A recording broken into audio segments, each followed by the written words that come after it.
और 12वीं तक के बच्चे जिनको मैंने पुरस्कार वितरण किए, उन्होंने 85%, 90, 95, 97, 98, 99% तक भी उन बच्चों ने और अंक लिए हैं। तो कोई भी एक गांव का बच्चा, किसान का बेटा, श्रमिक का बेटा अगर पढ़ाई करके, एक कमरे में पढ़ाई करके भी बच्चे ऐसे हैं जिन्होंने यूपीएससी के एग्जाम दिए हैं और यूपीएससी को पास किया है। कभी भी अपने मन में एक उत्साह जागृत हो तो हम पढ़ाई में अगर अच्छा मन लगा करके करेंगे तो किसी स्थान पर भी पहुंच सकते हैं। हरियाणा के बच्चे अब पढ़ाई में बहुत शौकीन बन करके और उनको आगे बढ़ रहे हैं, क्योंकि अब हमने सरकारी नौकरियों में मेरिट को और ये तरजीह देनी शुरू की है। मिशन मेरिट ये हमारा लक्ष्य है। योग्यता के आधार पर ही अब नौकरियां मिलनी शुरू हुई हैं, तो बच्चों की पढ़ाई में जो रुचि बढ़ी है इसका बहुत बड़ा एक लाभ हुआ है। हमारे यहाँ कोचिंग सेंटर्स, उसमें भी बहुत भीड़ लगने लगी है। लाइब्रेरीज में भी भीड़ लगने लगी है। गांव-गांव में हमने लाइब्रेरीज भी खोलनी शुरू की हैं। कभी भी चाहे वो गांव का बच्चा हो, शहर का बच्चा हो, गरीब का बच्चा हो, उसको मन का एक उत्साह रखना चाहिए। उदाहरण के लिए हमारे पास बहुत ऐसे उदाहरण हैं जो कभी भी आप उनके बारे में पढ़ेंगे तो आपको लगेगा कि हाँ, कोई भी एक छोटे परिवार से भी बढ़ करके आगे बढ़ सकता है। अगर हम अपने देश के पूर्व प्रधानमंत्री लाल बहादुर शास्त्री जी का उदाहरण लें तो बहुत ही गरीब परिवार से वो संबंध रखते थे। उनके पास गंगा नदी का एक छोर से दूसरे छोर पर जाने के लिए, नाव में देने के लिए एक पैसा भी उस समय नहीं होता था और एक पैसे के बिना वो नदी को तैर करके पार करके और अपने स्कूल में जाते थे। और एक दिन ऐसा आया कि वो अपने देश के प्रधानमंत्री बने। ऐसा ही एक विश्व विख्यात उदाहरण अगर मैं आपको दूं तो अब्राहम लिंकन अमेरिका के राष्ट्रपति, अपनी पढ़ाई उन्होंने पार्क में बैठ करके स्ट्रीट लाइट के नीचे पढ़ाई की है। और जो पार्क में रात्रि को बैठकर, उनके घर में बिजली नहीं थी, तो वो जो पार्क में बैठ करके पढ़ाई करके और एक समय ऐसा आया अमेरिका जैसे देश के वो राष्ट्रपति बने हैं। तो बहुत बड़े बड़े उदाहरण भी हमारे सामने से आते हैं। हम भी अपनी इस पढ़ाई की व्यवस्था को निश्चित रूप से आगे बढ़ाएं और कभी भी अपने आप को पीछे नहीं करें। पढ़ाई के साथ साथ कौशल का ध्यान भी हमको रखना होता है। बच्चे पढ़ाई करते समय उस कौशल के आधार पर भी अपने जीवन को आगे बढ़ा सकते हैं। और न केवल बच्चे, बल्कि अब तो जो श्रमिक हैं, आपके जो माता पिता हैं, जिन श्रमिकों से मेरी बात हो रही है, हम कई बार अपने हाथ के काम में लगे रहते हैं और हाथ के काम करते करते जीवन बीत जाता है।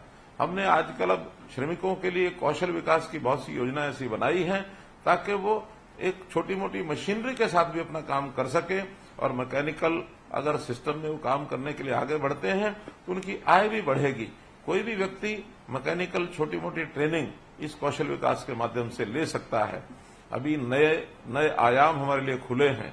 पिछले दिनों में हमने हमारा जो फॉरेन कोऑपरेशन डिपार्टमेंट अर्थात विदेश सहयोग विभाग जो सरकार का है, उसके माध्यम से जब विदेश के लोगों से बात की, उन्होंने कहा कि हमें कुशल श्रमिक ये चाहिए और कुशल श्रमिकों की मांग हजारों की संख्या में उनके पास आई है। और हम उसी हिसाब से कुछ लोगों को कुशलता के जो प्रोग्राम हैं वो नए नए सिखा करके और उनको विदेश भेजने की ये भी तैयारी कर रहे हैं।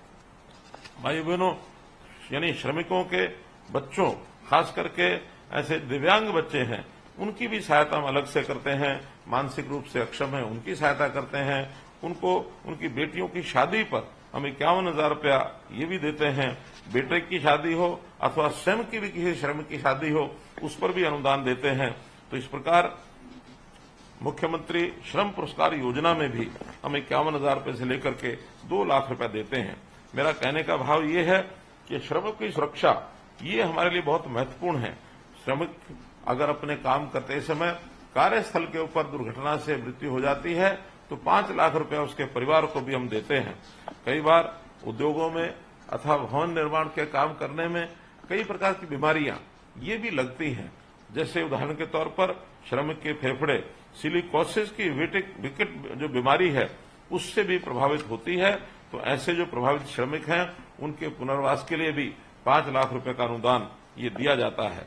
बीमारी के कारण से जो श्रमिक की अगर मृत्यु हो जाती है तो उनके परिवार के लोगों को भी अनुदान के रूप में हम सहायता करते हैं।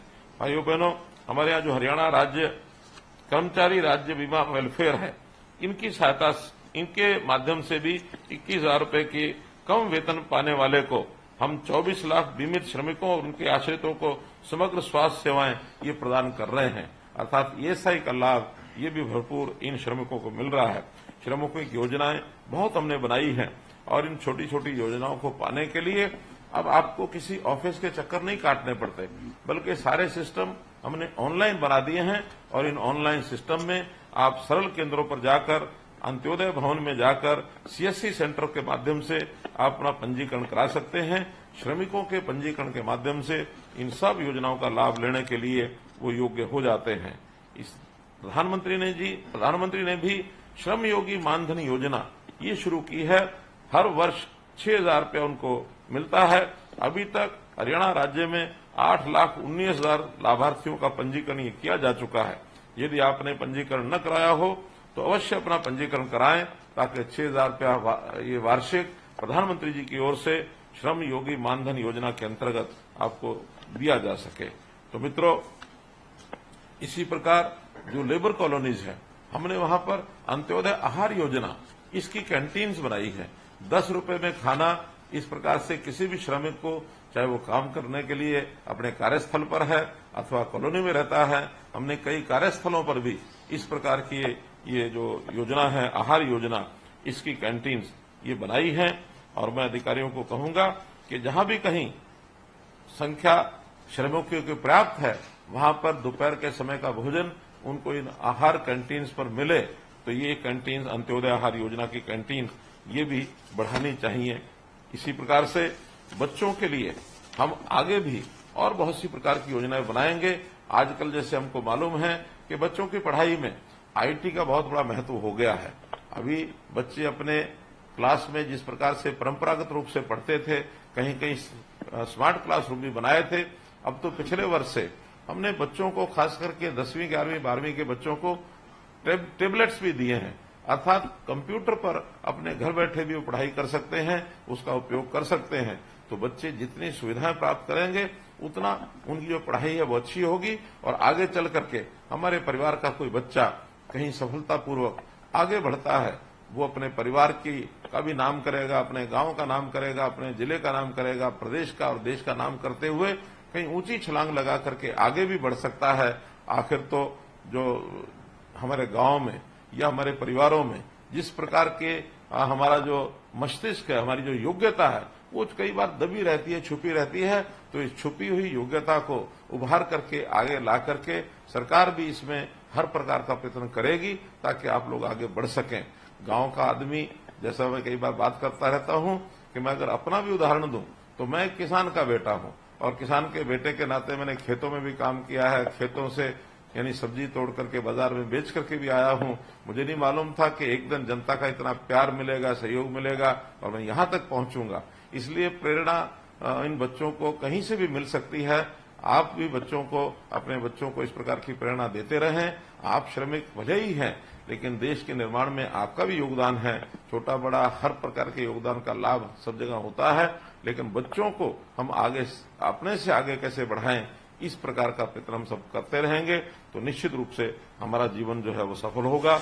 इन्हीं बातों के साथ मैं आज इस विषय पर यहाँ विराम लेता हूँ। आपको बहुत बहुत